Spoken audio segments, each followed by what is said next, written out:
Denis Patiño es biólogo, químico y máster en neurociencias. Dentro de sus planes de futuro está investigar sobre adicciones y trastornos del neurodesarrollo. En este momento, además, se dedica a divulgar sobre el trastorno por déficit de atención e hiperactividad, más conocido como el TDAH. Bienvenido, Denis, ¿qué tal estás? Hola, buenas. Bueno, pues bien, ya ves que estamos aquí de charleta, a ver si conseguimos algo. Sí, Denis y yo, para que sepan los oyentes, llevamos ¿cuánto tiempo intentando hablar? Es que al igual yo creo que ya un par de meses, ¿eh? Sí, ¿no? Sí, que siempre hemos tenido ahí problemas para coordinarnos, nos han surgido problemas. Sí, pero por fin estamos aquí. Mm.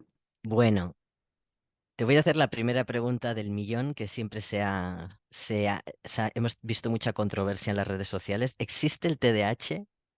Sí, te iba a decir justo eso, que creo que es como la pregunta más problemática en redes sociales porque hay ciertas cuentas, de hecho hay gente que niega el TDAH desde las dos vertientes, desde gente que no tiene mucha formación, que dice, nada, esto es simplemente el niño que es nervioso y ya no saben cómo etiquetarlo, hasta gente que a lo mejor tiene formación, a lo mejor más formación en psicología, que niega el TDAH como un factor biológico, sino como unas características. Creo que pasa un poco como este estigma que había con la, con la predisposición a desarrollar adicciones, Ujú. que hay gente que no lo ve como algo biológico y simplemente lo ve como han empezado a consumir y es lo que pasa. En plan, todas las consecuencias posteriores son del consumo de drogas, no por nada más.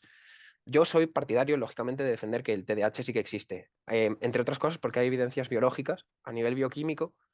Se aprecian diferencias en la regulación de dopamina y noradrenalina, que desde mi punto de vista evidencian que hay un factor biológico. También hay estudios de neuroimagen que observan diferencias tanto en algunas regiones del cerebro como en cómo se conectan. O sea, y además son regiones que están centradas en cómo se gestiona el foco atencional y también en las funciones ejecutivas. O sea, son regiones que concretamente me parece que están bastante ligadas y que explican bastante bien que sí que hay una función biológica alterada y por tanto un origen biológico. O sea que desde mi punto de vista sí que existe, aunque si bien las partes que son como menos formadas, puedo entender que tengan esas dudas porque al final es como todo pasa, ese escepticismo, ese estigma por las enfermedades o los trastornos mentales, pero sí que me preocupa un poco que haya o sea, regiones que ya tienen más formación que aún sean escépticas. Ya. Pero supongo que pasa como todo, pasará como con las adicciones, ese pensamiento de que no puede haber un componente genético en las adicciones, creo que hay gente que a día de hoy aún lo cuestiona. Sí, sin duda. O que hablan de siempre reducen un poco los porcentajes o no, Mm. hasta el punto de decir, vale, de acuerdo, hay un componente genético, pero es tan pequeño que es residual y no le podemos poner, ¿no? El peso. Dentro de la corriente escéptica hay mucha resistencia a la prescripción farmacológica. Mm. A ver, es complicado porque entiendo que pasa con casi todas las enfermedades o trastornos que se centran en el sistema nervioso, es ese escepticismo, ese miedo a la prescripción, a los medicamentos, lo cual no comparto del todo. O sea, yo por la formación de químicos sí que nos han hablado mucho de la farmacofobia, de la quimiofobia, que se encuentra también en muchas cosas, como en alimentos. El tema de esto tiene un montón de químicos, esto tiene un montón de todo. Hay ciertos casos que sí que lo veo justificado, pero trasladado, por ejemplo, a medicamentos, hay bastante miedo, sobre todo en casos como este, en el que se ha demostrado que las aproximaciones multimodales funcionan también. O sea, a día de hoy creo que hay mucha evidencia que confirma que aproximaciones en las que se hace un tratamiento farmacológico y terapia psicoconductual funcionan muy bien. De hecho, creo que uno de los mayores miedos que tiene la gente con los fármacos pasa un poco como con el fentanilo, que se toma de ejemplo Estados Unidos y eso ya se traslada a todo el mundo. Creo que la polémica viene muchas veces porque un montón de atletas tomaban metilfenidato o algún tipo de medicamento prescrito para TDAH que pueda ser estimulante. Y eso ya ha ido haciendo bola de nieve. Eso ya de repente se te traslada a España, donde de repente la gente dice, claro, es que aquí le van a dar drogas a mi hijo. Y es como, no sé cómo de frecuente es en España que te puedan dar el metilfenidato de primeras en algún otro tipo de casos. Pero, por ejemplo, yo ahora mismo estoy haciendo todo, todo el proceso para ver si a mí me conviene utilizar metilfenidato. por unas cosas que contaré más adelante. O sea, yo ya estoy teniendo que pasar una criba enorme para que la gente se tome tan a la ligera de, no, no, es que le van a dar al primer niño que esté nervioso en el parque, le van a dar la medicación, luego ya asociarlo, como es un derivado de metanfetaminas, la gente ya lo asocia a las anfetas. Entonces se te genera estigmas cada vez mayores. Coges de referencia a Estados Unidos, que tiene, para mi gusto, crisis bastante gordas con el tema de medicamentos y el abuso de sustancias, y la trasladas a España, que tiene otro contexto totalmente distinto, y se va empezando a hacer un teléfono estropeado. O sea, si a mí si me preguntas, yo soy muy partidario de la aproximación dual de terapia cognitivo-conductual y medicación. Habrán algunos casos en los que, por ejemplo, no sea tan recomendable la medicación por otros escenarios. Por ejemplo, hay un caso muy conocido de una chica que sufre epilepsia. Entonces, claro, ya está tomando anticonvulsivos, no le puedes dar estimulantes, pero son casos pautados que, de nuevo, volvemos a lo de siempre. Como no es, como la sanidad en España pasa por unos procesos de criba de los especialistas, ellos pueden determinar, ellos y ellas pueden determinar sin ningún problema. Así que Claro. yo de momento me guiaría por personas formadas y que, en principio, en estos temas, la gente a la que se suele recurrir cuando ya consigues pasar las primeras fases suele estar bastante especializada. Entonces, suele estar en tendencia y suele estar actualizada. Eso no me preocuparía Tu, tanto. Mm, tu diagnóstico, sin embargo, llegó tarde y mm, por lo tanto tú de niño no fuiste tratado. mm, ¿Qué supone tener un TDAH de crío sin diagnosticar? mm. A ver, yo creo que en este caso es una pregunta que la tendría que contestar mi madre, porque en mi caso yo estoy en un escenario muy característico, o sea, muy característico. Una vez se identifica, pero desde fuera es bastante frustrante. Se me ha diagnosticado TDAH, pero mi TDAH no me afectaba en el ámbito académico. Sí que, visto a posteriori, sí que me afectaba en otros ámbitos sociales, pero a nivel académico no me afectaba. Estoy dentro de unos casos que se denominan doble excepcionalidad, que es padecer una neurodivergencia con otra, en este caso, altas capacidades. Entonces, digamos que una de las características que puede tener el TDAH también, que es el hiperfoco, el centrar tu atención en una cosa y como que todo el resto desaparezca, a mí me amortiguaba un poco el característico bajo desempeño académico. Entonces, claro, para mí era muy difícil que lo encontrasen en el ámbito académico. Tendrían que haberse centrado en otras cosas. Por ejemplo, mi madre te podría comentar que es que yo era horrible en el tema de actividades. O sea, una semana quería hacer baloncesto y me volvía un friki del baloncesto, pero es que otra semana me daba por esgrima, otra semana, es que sin ir así a cosas muy bestias. Había otras semanas que de repente decía, va, pues esta semana quiero aprender a abrir cajas de caudales con un bolígrafo y un clip. Entonces, claro, mi madre estaba en un punto en el que decía, no sé cómo controlar a este niño y claro, cualquier tipo de interacción que yo tenía con el profesorado para decir, es que no sé qué hacer con él, los profesores siempre llegaban a la idea de, mételo a actividades, para que se canse, mételo a actividades. Y claro, para mi madre era muy frustrante porque de alguna manera invalidaban también la visión que ella tenía como madre, porque ella me veía fuera del entorno académico, que yo creo que ese es el principal problema. El ponerle el foco tan grande, tanto a nivel laboral como a nivel académico, a las personas con TDAH, hace que se invisibilicen los otros entornos. O sea, a mi madre esto le ha pasado bastante tiempo, de que mi madre decía, claro, es que no tiene ninguna adherencia, no tiene adherencia ninguna a ninguna actividad. Es como que tiene que ir obligado a todas las actividades cuando hace 1 o 2 semanas le encantaban. O sea, Claro. no puede ser que me haya roto la cabeza durante 2 meses con que quiere hacer baloncesto, le apunto a baloncesto, a pesar de que ya ha jugado, ¿sabes? Que no es el primer, no es que digas, vale, le encantaba el baloncesto porque lo veía por la tele y su primer encontronazo luego no le ha gustado. No, no, de que me gustase el baloncesto, ya haber jugado y luego dejarlo. Entiendo que es bastante frustrante. Hombre. Mm, ¿Y cómo se explica? O sea, dentro del contexto del mm, trastorno, ¿por qué ocurre esa falta de interés, ese principio de mucho interés y mm. luego falta de interés?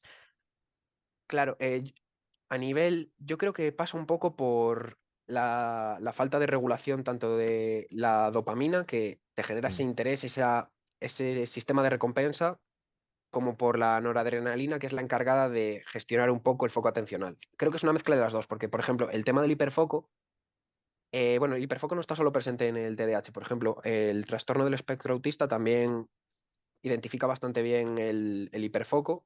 Pasa por... Perdona que te Sí. interrumpa. ¿Qué es el hiperfoco para que Ah, vale. entiendan los oyentes? Vale, perdón, pues el hiperfoco es, normalmente lo suelen definir como un estado en el que la persona centra toda su atención en un concepto en concreto, una idea en concreto, y es como que todo el resto desaparece. Es como, claro, el ejemplo que más se suele poner es el de una linterna, cuando, el ejemplo de una linterna en los dibujos o Mm, efectivamente de un foco, cuando centran todo el haz de luz en una cosa y todo el resto se pone oscuro.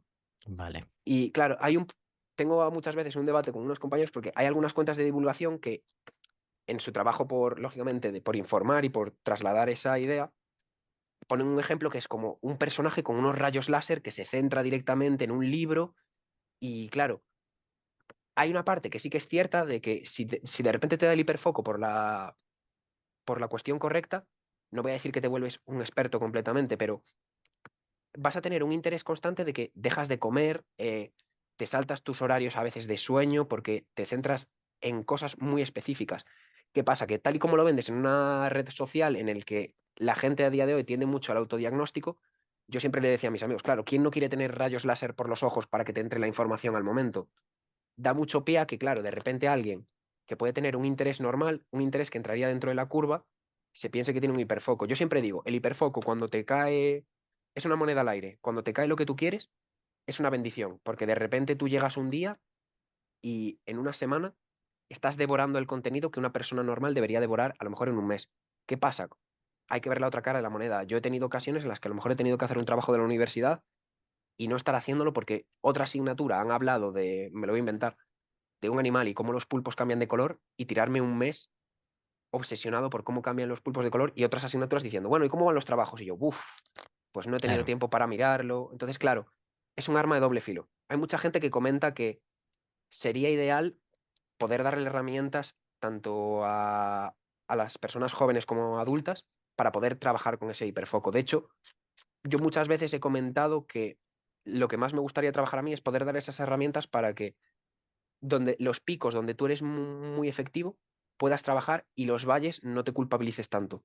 Porque lógicamente este proceso de centrar tanto la atención en una cosa pasa factura a nivel de cuerpo. Llega un momento en el que te agota y yo creo que por eso también en ese momento en el valle, cuando tú ya has quemado los primeros cartuchos, por eso también hay tanta dejadez después, porque Ya. digamos que claro, has consumido todo de golpe, a lo mejor tú luego lo sigues teniendo, de hecho yo conservo un montón de aficiones o de habilidades a raíz de ese hiperfoco, pero claro, hay un momento en el que te da esa saturación de que dices, buf, es que al igual de estar un mes entero viendo pulpos o viendo orangutanes o viendo cualquier otra cosa que te puede dar hiperfoco por cosas académicas también, pero llega un momento que el cerebro dice, basta. En plan, y tú mismo, en plan, llega un momento que dices, llevo un mes entero que mi vida se ha basado en ver solo artículos de esto, tengo que parar.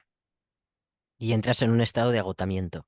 Sí, también creo que se suma un poco, hay otro fenómeno que también comentan mucho, cuando se centra más en hobbies, voy a centrarme ahora, que es, le llaman ceguera al futuro, que creo que también a lo mejor se puede dar a veces en adicciones, pero por cosas distintas. Es como esa idea del futuro que no lo tienes tan claro.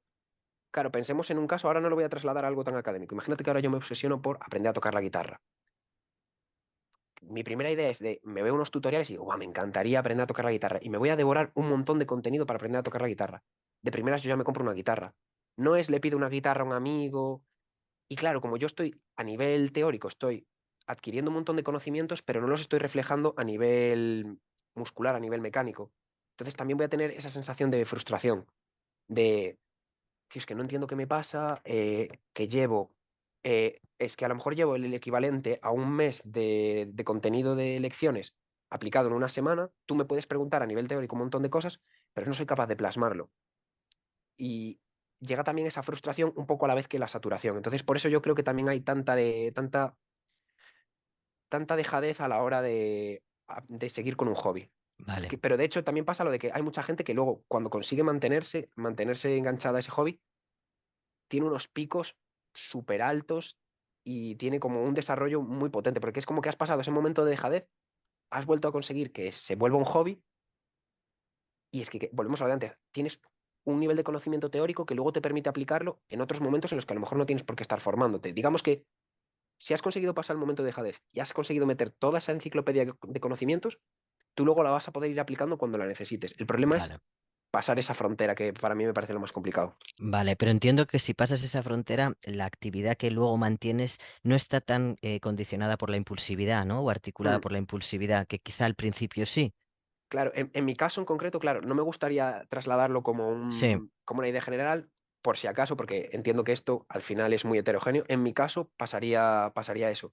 Si de repente se me pasa este pico, llega un momento que, yo qué sé, hubo un momento que me dio por ir a casos personales, en plan, los orangutanes. Me vi un vídeo de unos bebés orangutanes y empiezas a mirar toda la información de orangutanes. Había un momento en el que dentro de mi grupo era mucha coña con lo de los orangutanes, de yo veía unos vídeos de orangutanes que además subía a los vídeos a YouTube de son que han perdido a la madre, entonces los están intentando reeducar para reintroducirlos.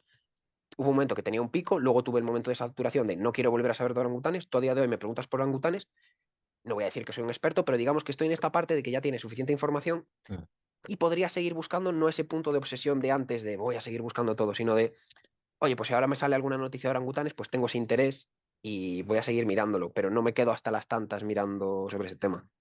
Al menos en sí, mi caso es eso. Si consigo pasar la barrera, digamos que luego ya tengo como un interés más, lo que la gente entendería como sano, un interés sano. sí, ya te entiendo. Mm, En la adicción lo que pasa es que, o sea, manifestamos la impulsividad, por ejemplo, que comentabas de la guitarra, ¿no? Nos compramos la guitarra porque vamos a ser los mejores guitarristas, pero nosotros ni siquiera nos ponemos a estudiar. Eso es muy típico en la adicción.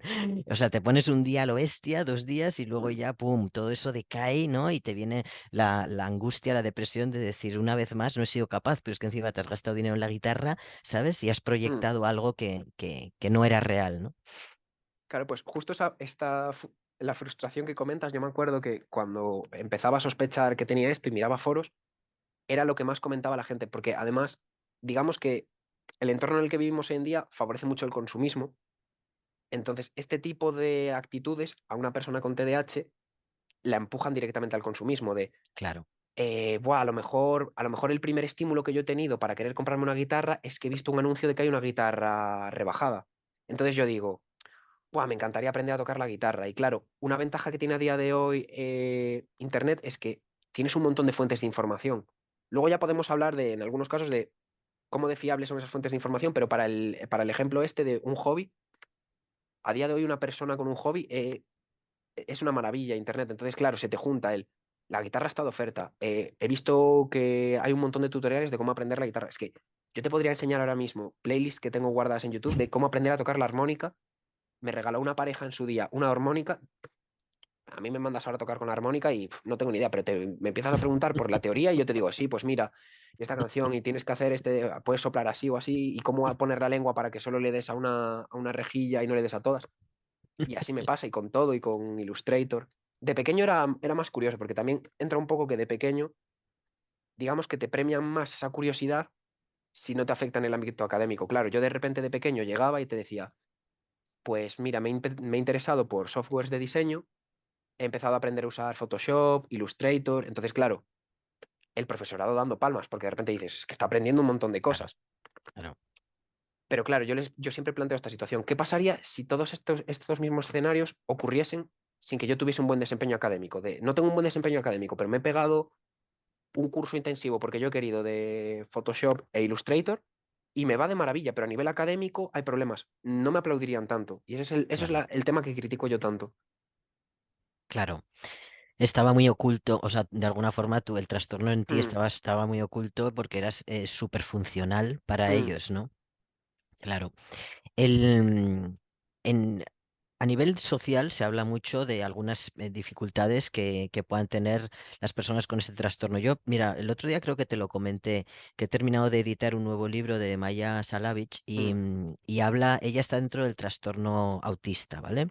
mm, Y habla un poco de todas las analogías con la adicción y lo presenta como un trastorno del aprendizaje, la adicción. mm. Bueno, es un planteamiento interesante.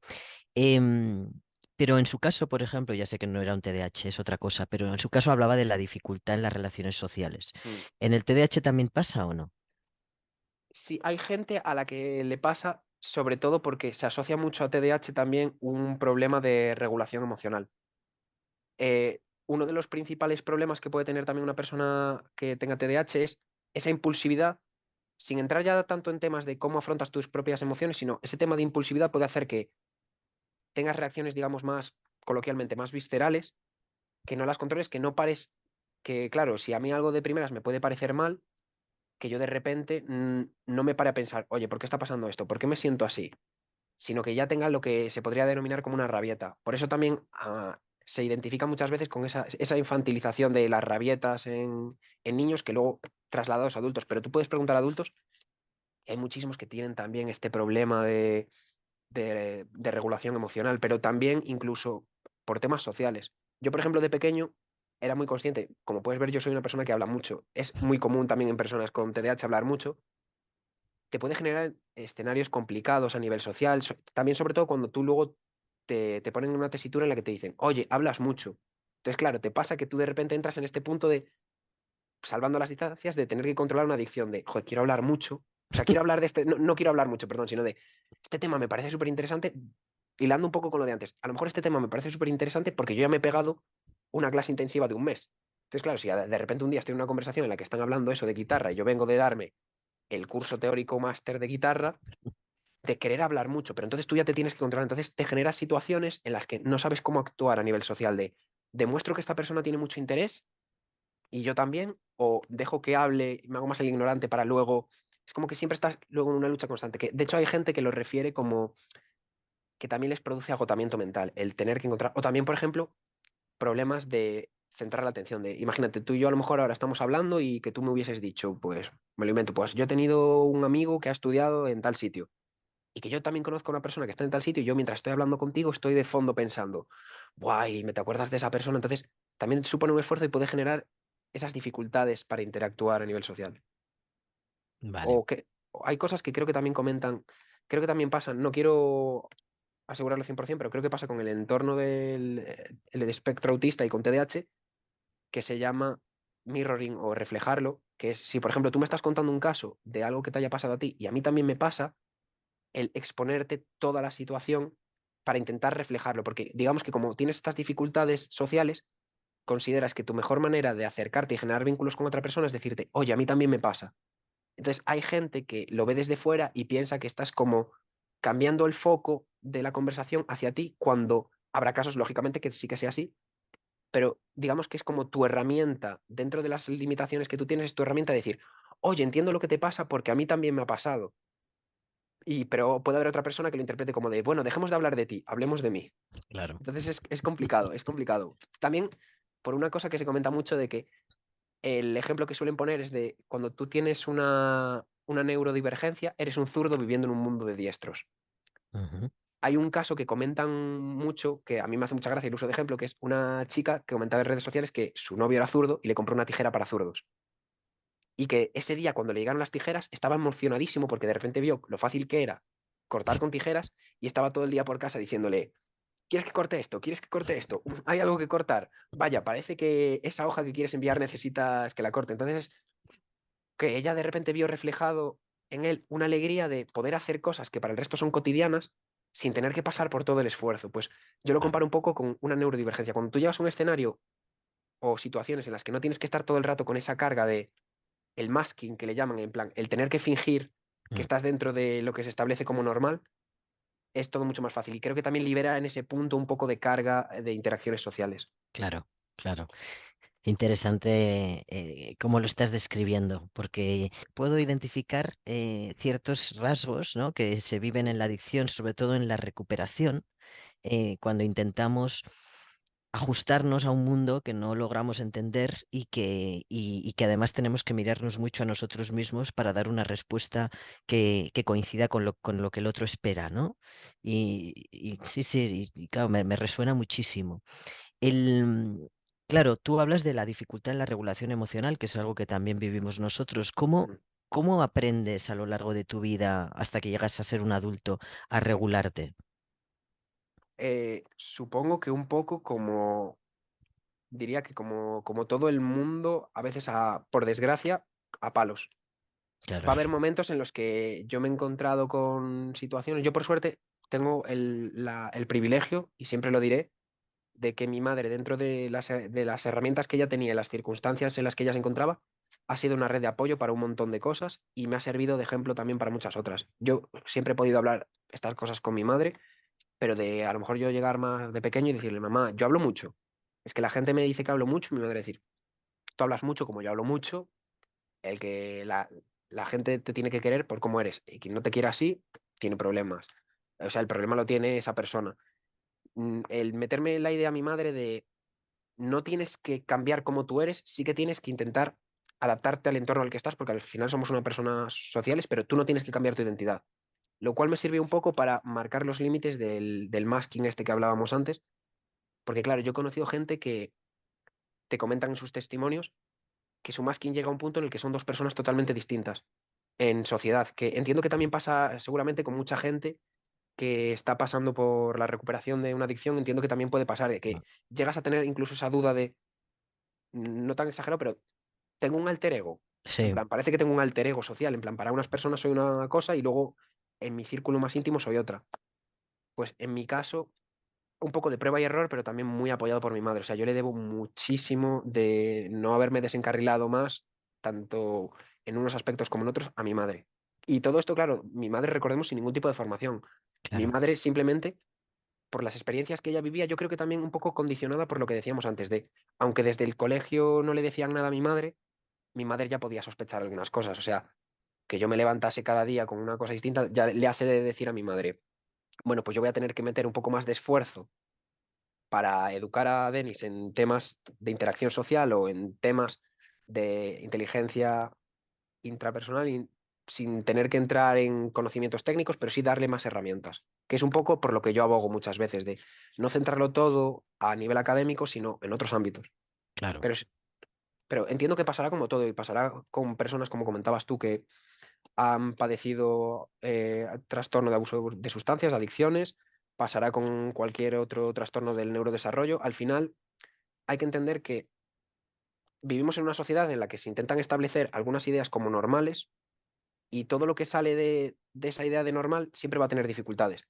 Bien porque sean dificultades reales o bien porque también las pueden imponer en la sociedad. Porque, volvemos al caso de antes, una persona como yo, que sí que era funcional en el ámbito académico, que suele ser el punto de atención para niños, pasé por, pasé completamente por todos los filtros, hasta que yo empecé a tener problemas por otros ámbitos. Pero yo pasaba todos los filtros. ¿Por qué? Porque estaba dentro de lo que se establecía como algo normal, según la sociedad, para mí, de está cumpliendo con los estándares, los puede cumplir mejor, pero me refiero, está cumpliendo con los estándares, pasamos la mano.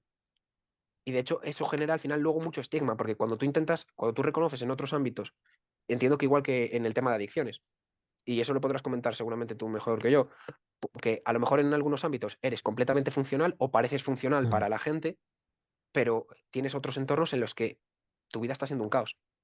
Eso seguramente completamente. puedas comentarlo tú mejor que yo. Sí, sí, ocurre exactamente lo mismo. Y ocurre con otro tipo de rasgos sin tener que entrar en trastornos, Mm, rasgos de la personalidad, ¿no?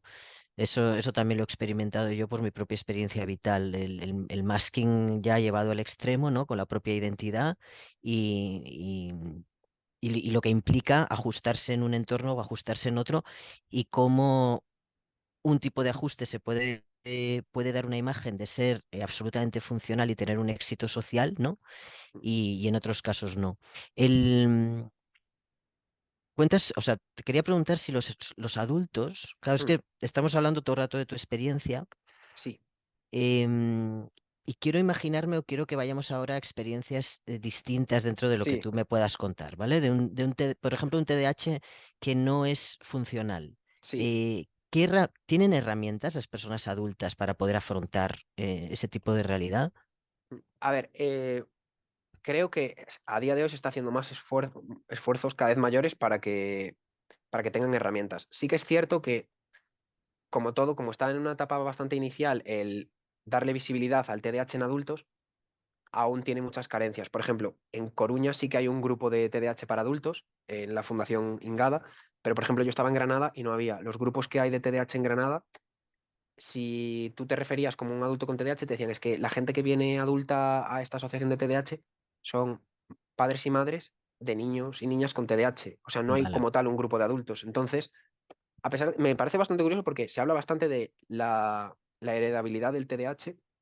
Entonces, muchas veces, no vamos a decir siempre, pero cuando tú tienes hijos e hijas que tengan TDAH, a lo mejor puedes hacerte tú también las pruebas y decir, oye, pues es que a lo mejor no llego a tener un problema de funcionalidad, pero sí que puede ser una causa. No digo con el tema de culpabilizar, de que los padres luego piensen, tiene TDAH por mí, sino de, a lo mejor puede haber herramientas que a mí también me venga bien, lo que comentas tú. Hay gente que puede estar en grupos de TDAH de adultos y se ha dado cuenta porque ha llegado a su etapa laboral y no es funcional, no es capaz de mantenerse en un horario de trabajo, también porque quizá uno de los problemas que más se pueden detectar es el tema con el sueño. Entiendo que como también pasará muchas veces también en adicciones, esto te trastoca completamente el horario de sueño, también porque claro, si tú te quedas hasta las 4 de la mañana mirando cosas, también el tema del móvil es una fuente constante de estímulos, entonces si yo me quedo hasta las 4 de la mañana todos los días, luego, a ver quién se levanta mañana a las 7 durante toda una semana para tener que ir a trabajar. Entonces, hay herramientas. Yo creo que empieza a haber y es lo que me alegra. Me gustaría que hubiese más también. Claro, Y me gustaría que hubiese más, ya no solo porque volvemos, incluso yo, si te fijas, yo también peco. Los ejemplos que os estoy dando son dentro del mundo laboral también. Pero me gustaría también que hubiese más herramientas a nivel social. También me gustaría que hubiese muchas herramientas a nivel de prevención. O sea, ahora ya no hay anuncios o no debería haber en horas cotidianas de casas de apuestas, de juegos, pero claro, estamos hablando de un escenario en el que una persona que tenga mucha impulsividad es carne de cañón para este tipo de cosas. Es un poco lo que me pasó a mí. Además, le vamos a sumar que una de las cosas, digamos, uno de las falacias que puedes tener hacia ti mismo es el creer que sabes más que el resto cuando entras al tema de apostar. Súmale lo que comentábamos antes del hiperfoco. Ya no es que yo me vaya a creer como todo el mundo que sé más que el resto, sino que yo además me he pegado un curso intensivo de cómo funcionan este tipo de juegos. Entonces, mi sesgo es todavía mayor, claro. porque yo ya tengo el sesgo que tiene todo el mundo de creerme mejor que el resto, de yo voy a ganar a la máquina, sino que además, que es un poco lo que me pasó a mí. O sea, yo entrando en mi caso personal, yo me enganché mucho a las apuestas en su día y a los juegos de azar, en concreto al blackjack. Yo me sabía las tablas bueno, pasa un poco como el póker, pero mucho más simplificado. Según la mano que tú tengas y la mano que tenga el croupier, hay una serie de jugadas que son mejores o peores, más recomendables o no.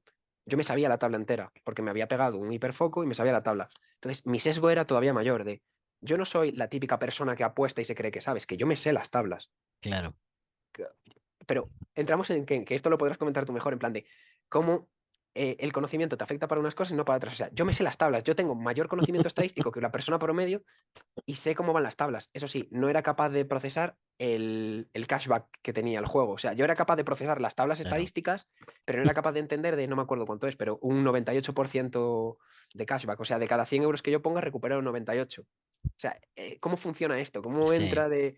Que sí. entiendo que pasa también con las ediciones, de cómo centras tu Igual. atención.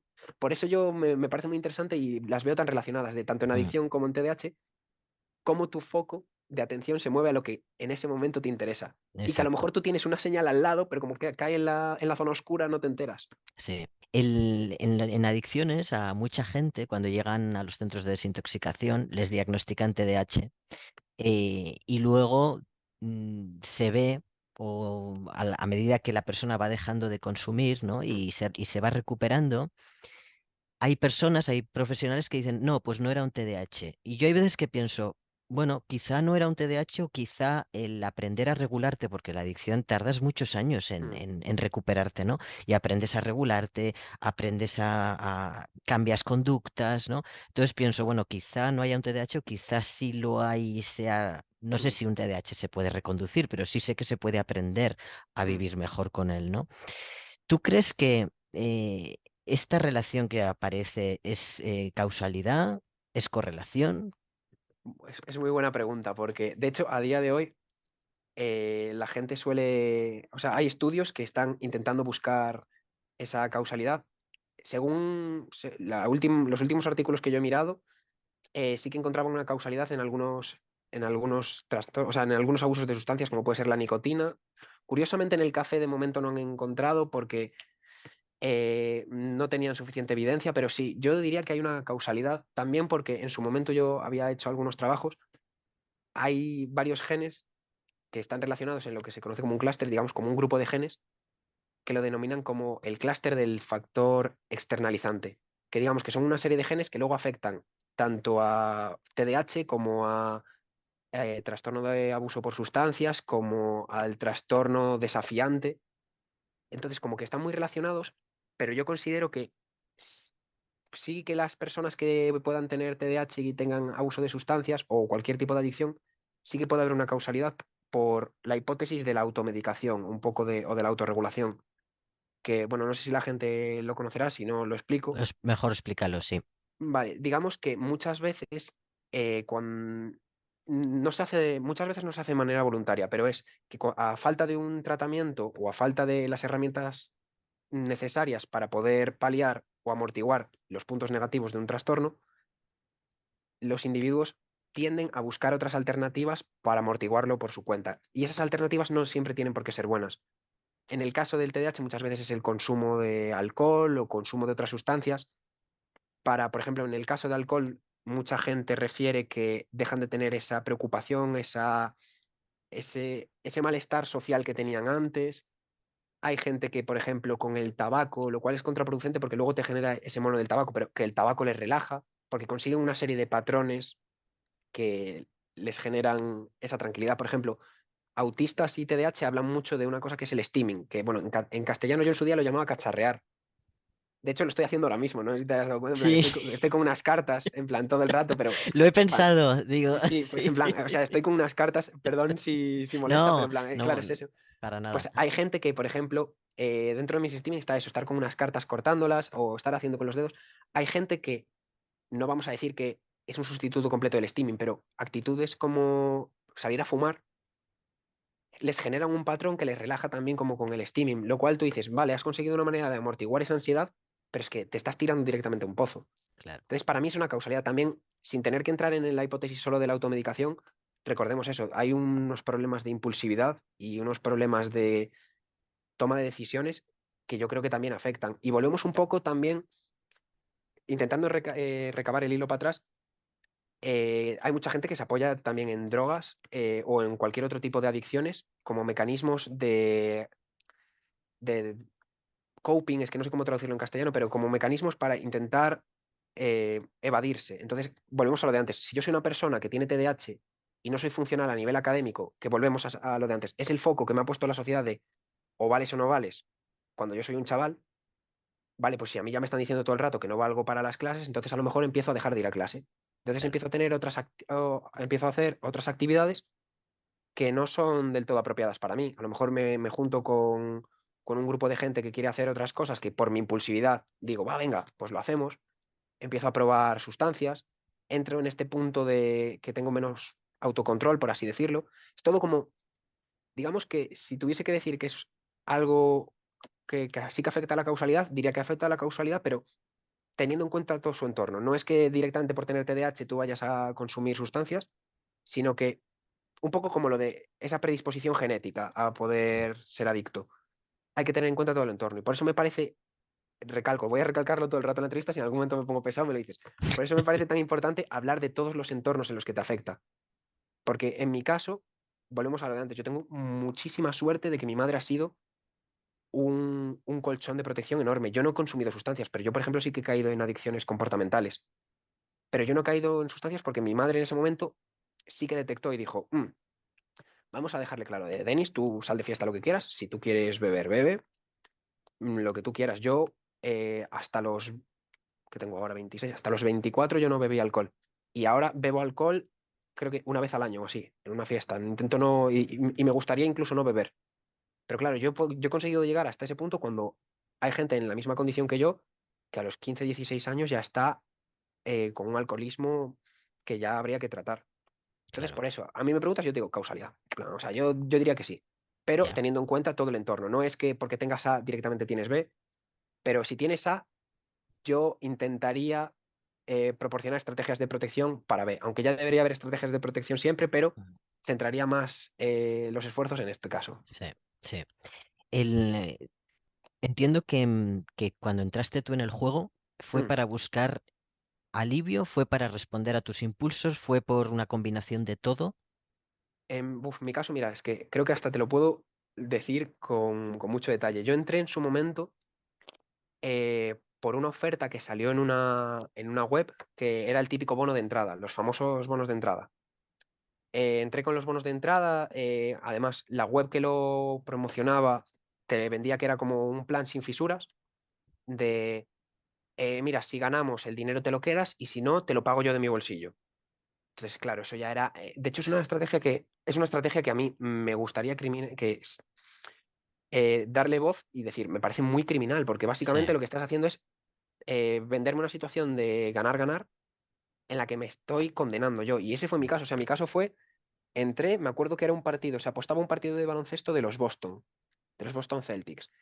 Y la iban a dar como perdida, pero en el último momento salió, creo que, si no recuerdo mal, una falta a favor de los Celtics, tiraron los tiros libres y por eso ganaron. Y en el momento la web de apuestas pensó que estaba amañado y nos pararon las apuestas. Entonces ya todo el mundo estaba quejándose por el grupo. ¿Qué va a pasar? ¿Qué va a pasar? Al final fallaron a nuestro favor, nos dieron el dinero. Y a pesar de todo, una situación que podría ser como tan turbulenta, a mí no me sacó del juego. Es como que yo dije, de hecho me quedé con la idea contraria, dije, joder, es que mira, hasta qué suerte he tenido, que parecía que parecía que esta apuesta se iba a quedar en que he gastado mi esfuerzo, me iban a devolver el dinero sin más, pero yo me he ido con una cuota de un 1,87 que me he llevado. Y a partir de ahí se convirtió, digamos, en un poco de alivio lo que comentabas. Digamos que mi manera de entrar fue más por algo económico, de decir, mira, pues mínimo gano dinero, pero después sí que encontré ahí algo más de alivio. Pero es complicado. Ahí me gustaría luego que dieses tu opinión, porque pasa un poco, o yo me sentía como con las adicciones a las sustancias de busco alivio cuando consumo, pero es que luego me llegaba el craving. En claro. mi caso, es que yo me he llegado a un momento en el que yo en su momento entiendo que pasará como todo de, no, yo solo voy a tomar en algunas situaciones, solo voy a consumir en algunas situaciones. Yo decía, yo solo voy a apostar en las cosas que yo controle. Yo me veía apostando a tenis, pero además me veía apostando a tenis a cosas súper absurdas. Volvemos a lo de antes, cómo intentaba racionalizar algunas cosas, pero luego yo me veía apostando en tenis a eh, este juego van a llegar a 40-40 antes de que empezase. Y digo, la base, ninguna, pero Ninguna. voy a 40-40. En el juego anterior, yo les he visto que estaban cansados, con mi conocimiento nulo de tenis, les he visto que estaban cansados, van a fallar más y van a llegar a 40, van a llegar a 40-40. Y ahí está. O sea, a 30-30, perdón, pero entonces yo me quedaba así.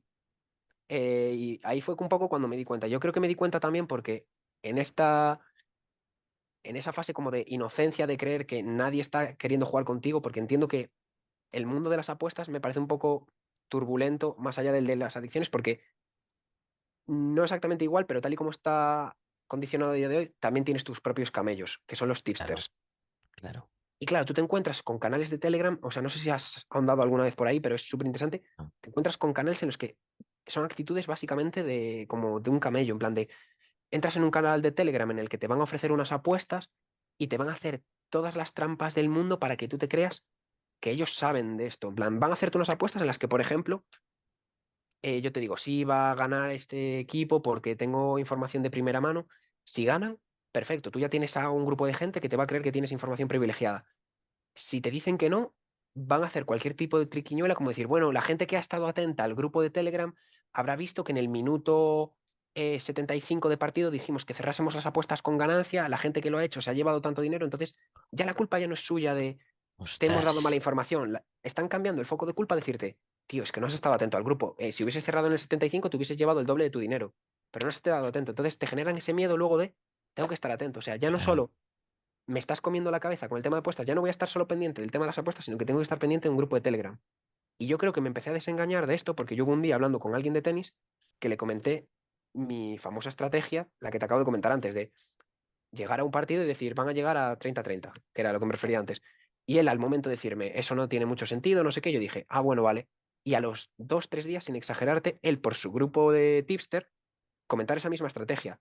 Y yo hablarle y decirle, pero mira, si esto hace 2 días o tres me dijiste que no tenía sentido. Y me dice, no tenía sentido porque tú no tienes conocimiento de los partidos, yo que tengo más idea de los partidos, es una estrategia que se puede aplicar. Entonces yo en ese momento como que fue un jarro de agua fría para decir, tío, ¿qué estoy haciendo? En plan, me estoy dejando guiar por una persona que está copiando una estrategia mía que viéndola ahora en este momento en frío, en ese momento de lucidez, cuando no te está dando el pico de necesito apostar o necesito consumir, de decir, es que me estoy guiando por otra persona. Es como si me estuviese intentando desintoxicar basándome en los consejos que me da mi camello.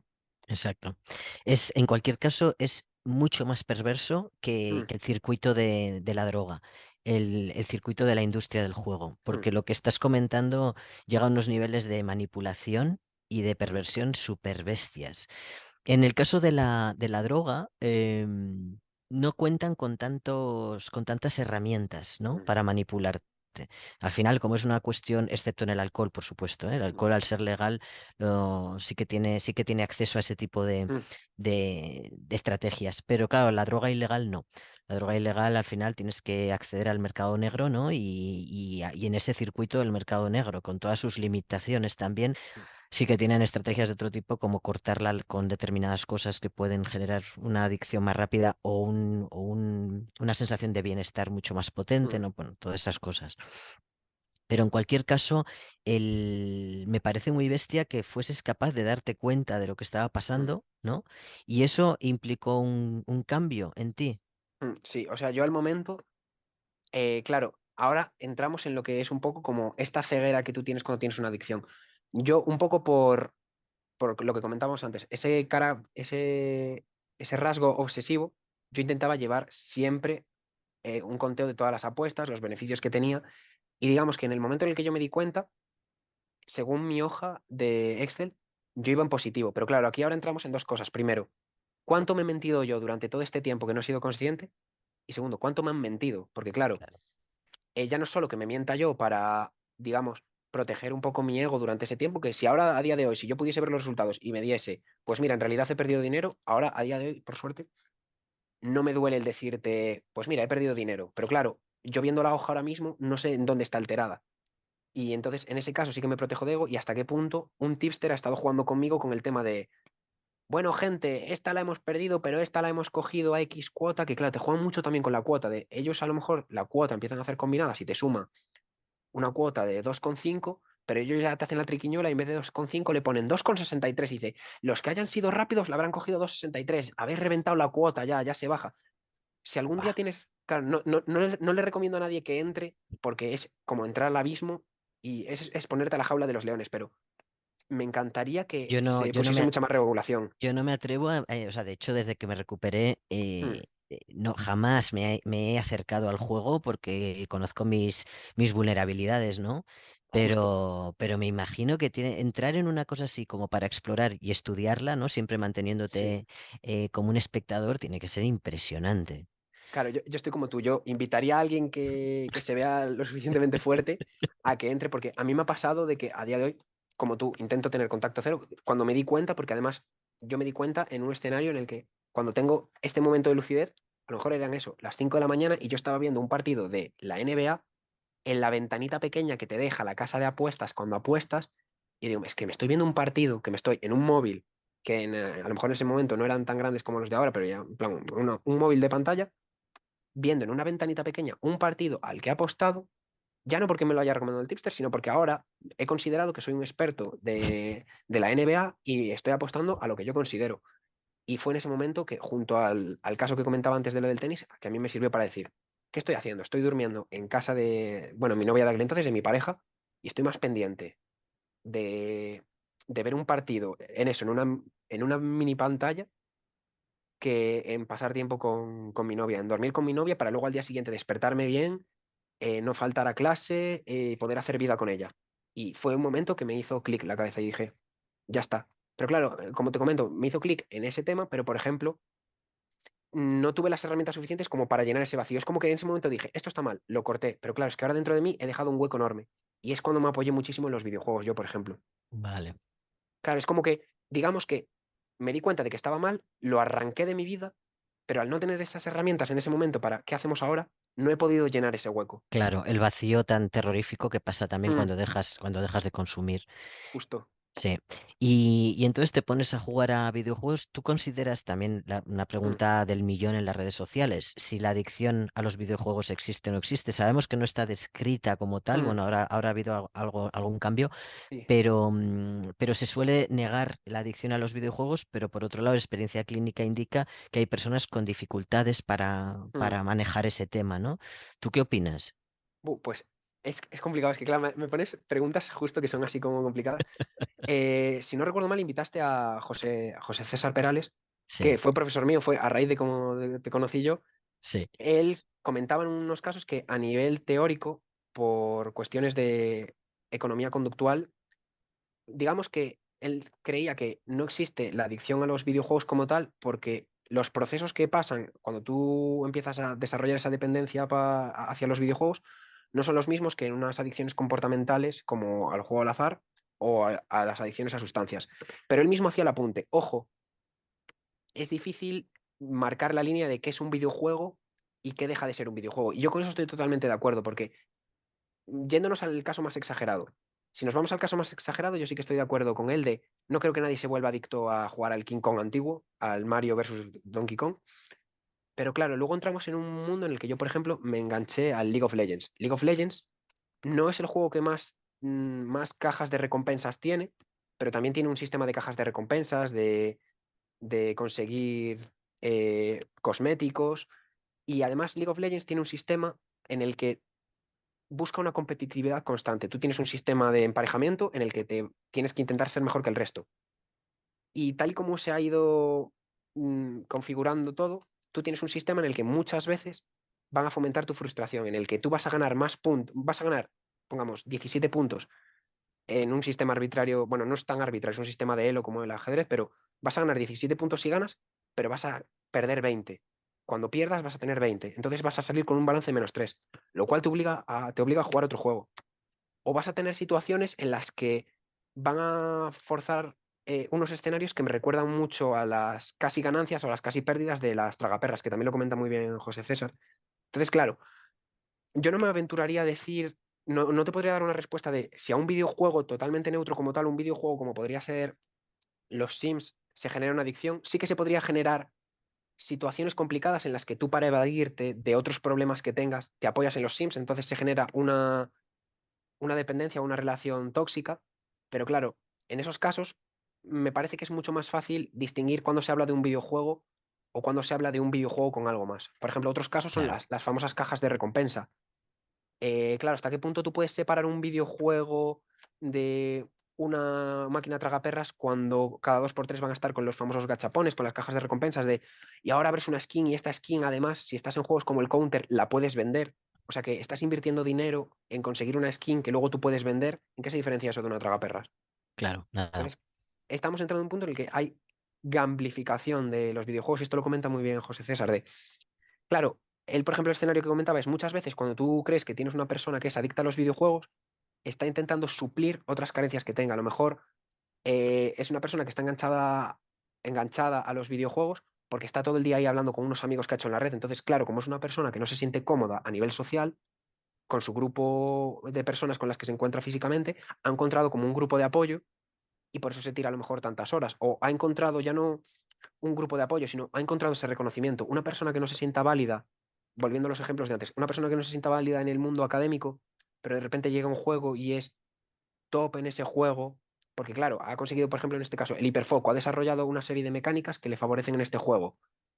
Y ahora está consiguiendo ese reconocimiento que no tenía antes, lo está consiguiendo ahí. ¿Hasta qué punto consideras que eso es una adicción o hasta qué punto está intentando paliar algo? O en mi caso, dejo de centrarme en el juego. Aparte de que, bueno, yo ya era propenso a desarrollar este tipo de conductas o de relaciones complicadas, claro, pero yo dejo de apostar y de repente me meto en un juego en el que este hiperfoco lo puedo traducir en una serie de ventajas mecánicas de, claro, si tú y yo estamos jugando este juego, a lo mejor a nivel de habilidad somos parecidos, pero claro, yo le he medido un conocimiento teórico como para saber que tú en 2 minutos vas a tener desventaja frente a mí. Entonces le voy a Claro. sacar provecho y yo voy a tener esa sensación de, joa, te he ganado porque soy mejor. Volvemos a lo de antes, en plan, tengo esa percepción de que te he ganado porque tengo más conocimiento que tú. Tengo ese subidón de decir, Mm. buf, me sirve para algo. Entonces, claro, los videojuegos, hay ciertos videojuegos que se aprovechan muy bien de eso. Yo diría espero que no me llegue luego una acción legal de Riot Games. Yo considero que el LoL se aprovecha mucho de eso, de ese sistema de, por una parte, de ese sistema de elo, de ese sistema de jerarquización, porque la comunidad luego te mira mucho según la puntuación que tú tengas dentro de su videojuego. Entonces, claro, tu opinión no vale lo mismo si tú estás en la parte baja de la tabla que si estás en la parte de arriba. Entonces, si yo en mi cabeza yo creo que soy bueno y que he tenido mala suerte, volvemos a lo de antes, la tragaperras, he tenido mala suerte, pero está calentita. Claro, Si yo he claro, tenido mala suerte con este juego, que es con más gente, con los emparejamientos, pero yo considero que soy bueno, le voy a echar más horas para intentar colocarme donde yo me merezco. Pero claro, volvemos a este sistema injusto, donde pierdo más puntos de los que gano. Entonces le tengo que dedicar más horas. Todo el esfuerzo que yo he hecho durante 3 horas se puede ver opacado por una partida mala. Entonces ya, por ahí ya me tienen agarrado. Entonces ahí es donde entraría claro, para mí el punto de, yo te diría que necesitamos un poco más de tiempo para decir. O sea, claro. sí que estoy de acuerdo en que hay algunos casos en los que no es tanto una adicción, sino otros mecanismos de apoyo o de desconexión, como podría tener una persona que a lo mejor se para muchísimo tiempo a leer porque dice, "Uf, quiero leer porque es mi momento de paz y quiero desconectarme", y no creo que nadie diga, es adicto a leer. Mm, Pero hay otros casos en los que me parece mucho más gris todo. Me parece sí, mucho más gris también por las estrategias que utilizan y porque volvemos a lo de siempre. La industria del videojuego sigue siendo una industria que busca un rédito económico. mm, No son, no son una ONG.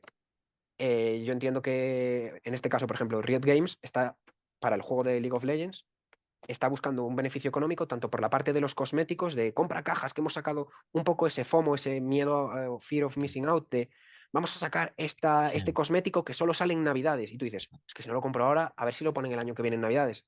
Por ahí también tiran un poco, que también encaja un poco con algunas adicciones comportamentales, sí, ese sistema de rangos, ese sistema de pertenencia. Es complicado. sí, sí, sí, sin duda. ¿Cómo haces tú en un momento dado? Porque con respecto a las apuestas tienes como Hmm, un instante de epifanía, digamos, y sí, de ahí te pasas a los videojuegos. ¿Qué pasa después de los videojuegos? en mi caso fue también, yo creo que mis casos siempre han sido por romperme en algún momento. En mi caso, yo desarrollo una dependencia muy fuerte a los videojuegos cuando estoy en mi primer año en Granada de SICUE, que llegaba a un punto en el que, por desgracia, lo tuvo que sufrir mucho mi pareja de aquel entonces.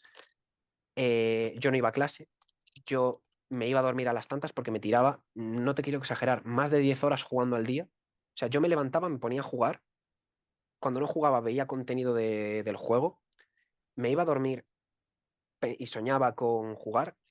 Entonces yo desarrollé un sedentarismo enorme. O sea, estamos hablando de que, bueno, no sé si habrás estado, pero yo estaba de SICU en Granada, que es una de las ciudades universitarias por excelencia. Mm, Yo, el primer año que estuve en Granada, yo de hecho me volví a hacer el máster a Granada porque a mí todo el mundo me había hablado súper bien de Granada y yo tenía esa ceguera que creo que pasa también un poco con adicciones. Yo tenía un blancazo en mi vida.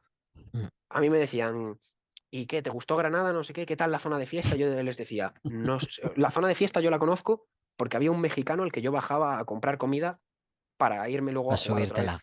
Claro. Y tenía esa sensación que es una calle muy conocida en Granada, que es Pedro Antonio, que es Mm, como la calle donde están todos los pubs, donde se hace la fiesta, donde la gente tiene como referencia muchas veces, la gente joven. Yo no tenía ningún conocimiento. O sea, tú me preguntas por algún pub de Pedro Antonio o por algún sitio de Pedro Antonio de, pues hay un sitio que tiene un local de estos de tirarachas, podemos ir un día en Pedro Antonio. Y yo le digo, no tenía ni idea de que estaba eso ahí. Y luego irme este año y ver que estaba enfrente del mexicano donde yo compraba. qué fuerte. De ese punto. Entonces, claro, a mí me pasó que mi punto de inflexión fue un año nuevo, ya estábamos con la pandemia y creo que es cuando ya se empezaban a quitar un poco las restricciones. Mi pareja de aquel entonces y su familia decidieron hacer como un pre-año nuevo. En plan, en año nuevo no vamos a salir, pero como dentro de lo que cabe somos un círculo cerrado, somos casi una unidad de convivencia, vamos a hacer un pre-año nuevo. Y en ese momento yo me doy cuenta de que me quiero probar un traje que me había servido siempre y es que no me sube. O sea, mi punto de inflexión para dejar esta dependencia tan fuerte de los videojuegos fue verme mal físicamente, el decir, no me, no me, no me sirve la ropa. Y de yo, en ese momento, escribirle a mi pareja y decir, no quiero ir. No quiero ir porque me estoy poniendo, acabo de romperme, estoy llorando en la cama, no quiero ir, me siento fatal. Y es el tener que pasar la vergüenza de tener que, no vergüenza por su parte, sino vergüenza que me daba a mí mismo de tener que ir a una cena de prefin de año con la parte de arriba de un traje y la parte de abajo un vaquero negro. porque no me servía nada más. Entonces fue como mi escarmiento y fue lo que me hizo darme cuenta de tienes un problema con los videojuegos. Y tienes un problema con los videojuegos y en mi caso también tenía un problema con lo que se podría entender como un trastorno por atracón. De el momento en el que yo tenía ansiedad porque no estaba jugando a juegos, me pegaba un atracón. Entonces, claro, se sumaba él. Si estás 10 horas al día jugando a videojuegos, no sales a la calle y luego cuando tienes un mínimo de ansiedad, y esto sin exagerarte, yo me bajaba una caja de cereales del Mercadona de estas de rellenos de leche Mm. al día. Los cereales rellenos de leche al día, que son una bomba calórica, sin entrar en temas de TCAs, en plan, son una bomba calórica, me bajaba una al día. Entonces, claro, fue ese momento de decir, ¿qué está pasando conmigo? En plan, ¿qué estoy haciendo con mi vida? Es ese momento de tocar fondo y decir, ¿qué ha pasado aquí? Y en ese momento creo que no lo hice del todo bien porque volví a seguir la misma estrategia que con los juegos de azar, de romper de golpe. Pero volvemos a lo de antes, en plan, el caso de la moneda. En este caso tiré la moneda y me salió bien. En ese momento me centré en pasear. Aproveché que ya se estaban quitando las restricciones, empecé a pasear y dije, mira, de un día para otro quité los cereales rellenos del Mercadona por manzanas. Porque para mí, en parte un poco, no sé si por neurodivergencia, porque también hay gente que comenta que tienen ciertas experiencias con los alimentos y con los olores. En mi caso, era favorable de que el crujir de las manzanas, ese crunch, me saciaba mucho, me quitaba bastante ansiedad. Entonces, en mi caso era irme con una manzana a pasear. Pero claro, entramos en un punto de que lo de siempre. Iba a los extremos. Dejé de los juegos de azar, me paso a los videojuegos, dejo los videojuegos, me paso a pasear o bici, con la típica bici de alquiler del ayuntamiento. Mi madre se asustaba, mi madre llegó a pensar que de repente yo tenía un trastorno porque a lo mejor me pegaba un paseo en bici de 4 horas. En plan, las bicis del Ayuntamiento de Coruña se podían alquilar durante, creo que eran 2 horas. Entonces yo lo que hacía es, la alquilaba 2 horas, dejaba la bici en la estación, me quedaba los 5 minutos de rigor delante de la bici y la Hostia, volvía a Denis. coger. Claro, es como siempre muy extremo. En este caso Sí, me cayó en un punto en el que me vino bien, pero que podía haber desarrollado también otra conducta que fuese claro, preocupante, porque podía haberme claro, desarrollado dismorfias, podía haber desarrollado claro. conductas de trastorno alimenticio, pero en ese aspecto tuve la suerte de que me pilló en un punto bueno. Ya luego me apoyé muchísimo más en mis amigos, porque también pasó un poco la pandemia, entonces volvías a tener ese contacto personal y digamos que fue lo que me permitió no tirarme todos los días paseando 9 horas al día. Pero por eso Oye, comento lo que decías tú, lo de son tan importantes las herramientas, porque claro, si no tienes herramientas es tirar una moneda al aire, es quitar una cosa y tener que lidiar con ese vacío, con ese agujero. Entonces, por eso sí, a mí me parece tan importante las herramientas, para que alguien pueda hacer esa transición de estar tan enganchado a los videojuegos a salir a caminar de una manera más recomendable. claro. Oye, Denis, pero en todo este proceso no haces terapia psicológica en ningún momento. Yo llego a un momento, sí, que voy a una psicóloga. También es que Sí, tuve el problema ese de que a mí me pilla en Granada y cuando yo estoy en Granada, luego viene el COVID. O sea, yo estoy de psico en Granada cuando en marzo salta el COVID. Entonces, claro, yo tenía una terapia que estaba yendo en Granada porque yo había avisado a mi madre, porque de hecho yo lo había identificado al principio como que tenía una depresión, vale. que es una cosa que también pasa mucho. Yo le decía a mi madre, Ma, voy a ir al médico porque yo creo que tengo una depresión. Estoy todo el día en casa, no tengo ganas de hacer nada. Que muy probablemente, en plan, podría ser el concepto de una comorbilidad perfectamente. O sea, Mm. yo no salía de casa, estaba.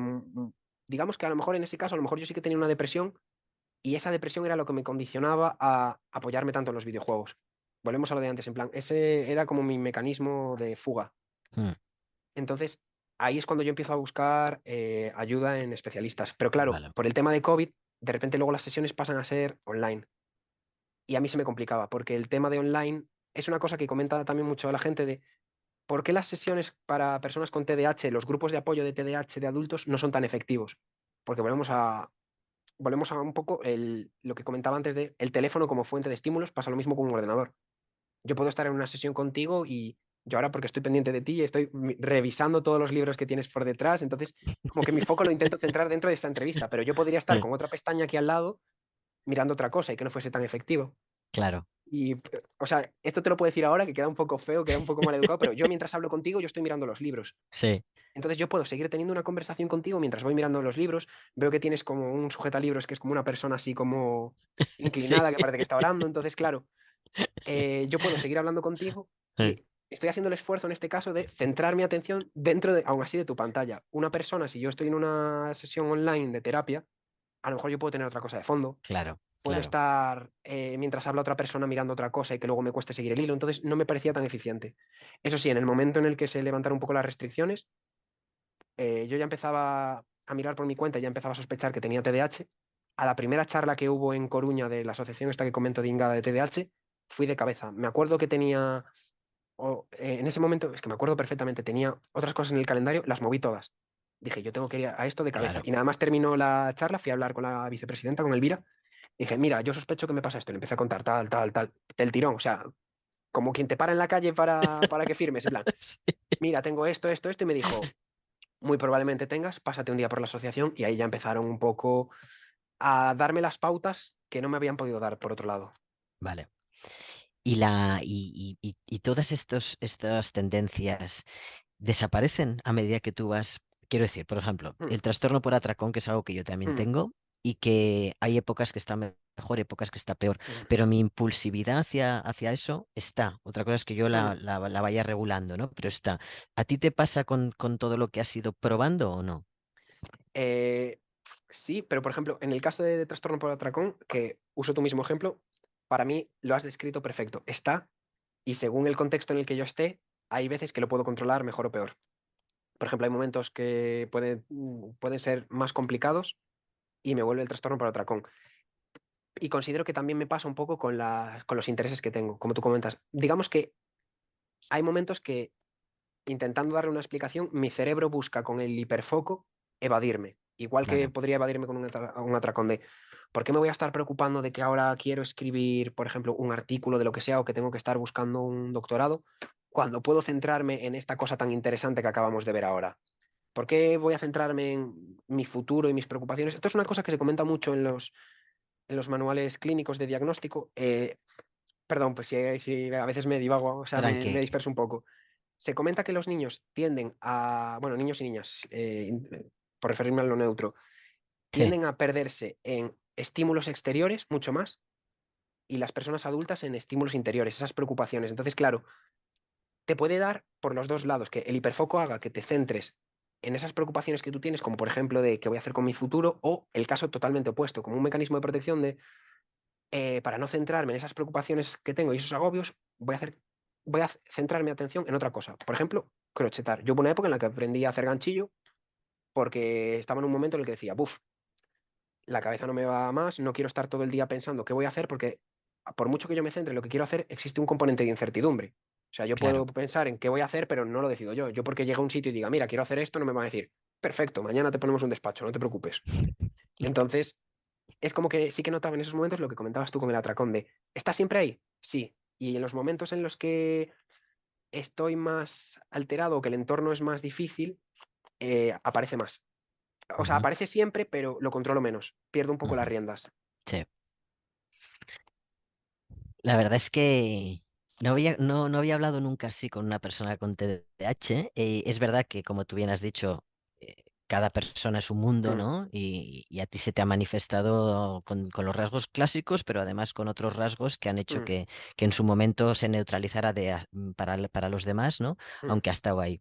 El, qué papel ha jugado tus estudios en un poco en el trastorno? mm, ¿Los has utilizado también, aunque sean algunas asignaturas y tal, para poner ese hiperfoco, para regularte o ha sido mm. algo?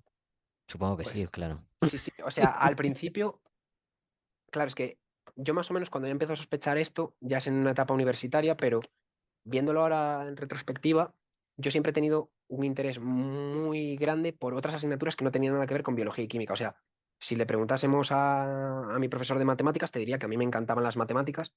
Informática, como fui desde pequeño, me encantaba informática. Pero hubo un día cuando empezamos a dar algunas cosas en biología, que un poco en parte también por la pasión que tenía el profesor, lógicamente, pero el empezar a ver cosas que dices, ¡guau! Esto me sirve para entender un poco, lógicamente no para entenderme completamente cómo funciono yo, pero sí que hay ciertas cosas que me permiten decir, esto me da un poco una idea de una explicación de lo que me puede estar pasando. pues hizo que tuviese muchísimo interés por biología durante la carrera. Sí que es cierto que a la mínima que había alguna asignatura relacionada con neurociencias o sistema nervioso, un poco ya, no tanto por forzarme a mí, sino por mi propio interés, por mi propia curiosidad de decir, ¿qué me pasa? No tanto por, no quiero centrarlo tanto en qué soy, porque no quiero que una etiqueta acabe comiéndome. Sí, sí que considero que las etiquetas son buenas para tener un poco de referencia, pero no quería tanto un qué soy, sino qué me pasa. Sí que tenías interés. Y luego ya cuando llegué al máster, creo que te lo pueden confirmar. O sea, a José César le pegué una turra criminal. Otra profesora que nos dio también en la asignatura de adicciones le pegaba, o sea, nos mandaba a hacer un trabajo de una carilla, yo le mandaba 4 páginas. Además le mandaba 4 páginas en las que le ponía, mira, te he puesto en color verde las cosas que no son sobre la asignatura, sino divagaciones que a mí me van surgiendo. O sea, entonces, claro, es como que sí que tenía mucho interés, no sé si tanto, yo creo que una mezcla de todo, de hiperfoco que me dio en ese momento, y ese hiperfoco en este momento se había dirigido también por el interés de yo querer saber qué pasa, qué me había pasado. Claro, Un poco, entiendo un poco que es también un poco tu historia, ¿no? De en plan, ¿cómo empiezas sí, a formarte tú? De ¿por sí, qué me pasa? sí, Pues entiendo que al final eso es algo bastante común a la gente que ha tenido algún tipo de trastorno o algún tipo de experiencia, que el querer saber qué le pasa es algo muy humano, muy natural del decir, sí. ¿qué me pasa? Intentar darle una explicación no tanto para excusarte, sino para entender y poder Mm. evitarlo muchas veces. Sí, sí, tener un relato es súper importante. A mí me ha pasado con diferentes aspectos de mi vida que todavía a día de hoy no he logrado. No he logrado explicarme porque el relato popular no considero que no se ajusta a lo que yo experimento, ¿no? No con la adicción, que la adicción está ya muy Mm. descrita, ¿no? Pero sí con otros aspectos. Tú ahora mismo estás pensando en qué doctorado quieres hacer o vas a hacer, Mm. pero ¿va a estar relacionado con las adicciones o no? A mí me gustaría, o sea, de hecho hay una línea muy bonita en Barcelona que es justo mezclando TDAH con adicciones. A mí el tema de adicciones, si no pudiese ser también con TDAH, me gustaría investigarlo un montón porque tú mejor que nadie me podrás dar tu punto de vista. El verte a posteriori, cuando ya has empezado a hacer el trabajo de dejarlo, eres dos personas totalmente distintas. Entonces, el ver ese cambio tan grande de decir, no es el mismo cambio que pensar si yo pienso en el Denis cuando tenía 8 años y el Denis que soy ahora, no somos el mismo, pero no hay tanta distancia de tiempo desde que yo estuve enganchado a los juegos de azar con mi yo actual y yo veo Ujú, unas diferencias enormes. Entonces, claro, el poder entender, de hecho, cuando nos estaban dando en la asignatura de adicciones todos los procesos, yo los veía y yo me quedaba asombrado y digo, tío, es que los ejemplos que te están poniendo a lo mejor es con un ratón o con una rata, mm, pero es que tú lo ves y dices, es que yo era perfectamente eso. claro. Y entonces es una cosa que a mí me encantaría estudiar. Y eso, hay un grupo en Barcelona que lo trabaja además desde una perspectiva que trabaja mucho con la psicología también, pero también desde una parte biológica, tiene mucho componente de estudio genético.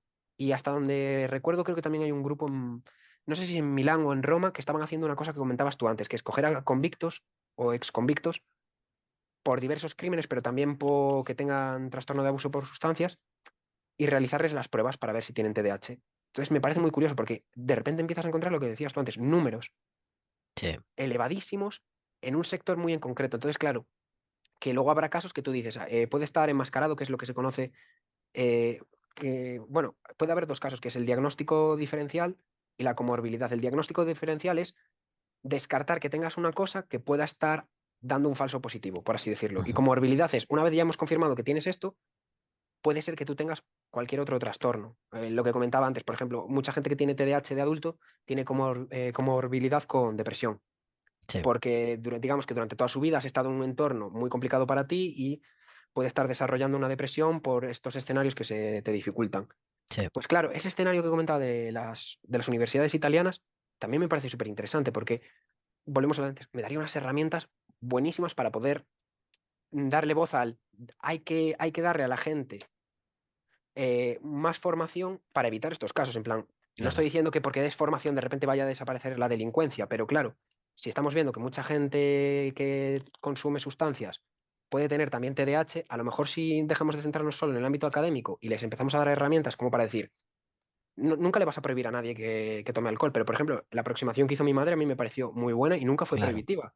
Mi madre claro, nunca me prohibió nada, me dijo, tenis tú, toma lo que quieras, pero date cuenta que a lo mejor a ti no te va a sentar igual que al resto. Y claro. simplemente una aproximación tan directa, tan cercana y no tan dictatorial, a mí me sirvió muchísimo más. Yo tengo claro que si mi madre me hubiese dicho de primeras no tomes alcohol, también un poco por ese componente de oposición a la autoridad, a lo mejor yo hubiese tomado más alcohol por decir, ah, pues ya vale.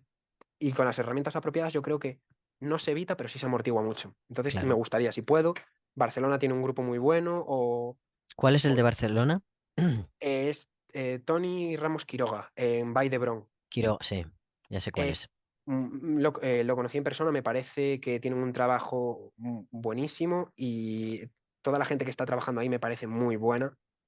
Y de hecho, muchas veces he utilizado artículos suyos para desmentir esa primera pregunta que me decías de Sí, ¿el TDAH existe? Y justo utilizar artículos de ese grupo en el que ya empiezan a encontrar evidencias, empiezan a encontrar genes que pueden estar ligados en plan a problemas de inhibición, a los problemas que hablábamos de gestión del foco atencional. Entonces, me parece un grupo muy puntero en Europa, de hecho, de referencia, pero sin desviarme tanto de la pregunta. Si no pudiese hacerlo tampoco de TDAH, sí que me gustaría hacerlo de adicciones, de porque adicciones. me parece un tema que a día de hoy debería estar muy, muy vigente. O sea, es un Sí. tema que, por lo que sea, el alcohol sigue siendo legal, el tabaco sigue siendo legal, otras drogas están muy presentes y me parece que cualquier tipo de aporte, aunque sea minúsculo, cualquier granito de arena que pueda servir para clarificar las cosas o para facilitar más herramientas, es bien recibido y es lo que me gustaría hacer. También desde la experiencia un poco lo que haces tú, esta divulgación que tú haces, yo creo que también es como un poco de redención, pero perdóname si pongo palabras que No, no no, se me no, tiran de la boca, pero completamente.